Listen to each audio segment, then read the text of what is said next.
শ্রদ্ধা ভক্তিতে প্রতিমা বিসর্জনের মাধ্যমে দেবী দুর্গাকে বিদায় জানানো হলো। বৃহস্পতিবার কক্সবাজার সমুদ্র সৈকতের লাবণী পয়েন্টে অনুষ্ঠিত হয়েছে দেশের সবচেয়ে বড় প্রতিমা বিসর্জন। দিনভর গুড়ি গুড়ি বৃষ্টি উপেক্ষা করে সৈকতে ভিড় করেন হাজারো মানুষ।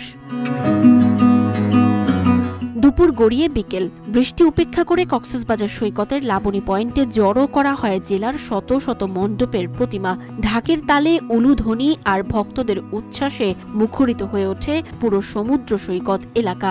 ধর্মীয় আবেগ আর আনন্দঘন পরিবেশে একে একে বিসর্জন দেয়া হয় দুর্গা প্রতিমা। সনাতন ধর্মাবলম্বীদের পাশাপাশি পর্যটক ও স্থানীয়রাও উপভোগ করেন এ বর্ণাঢ্য আয়োজন।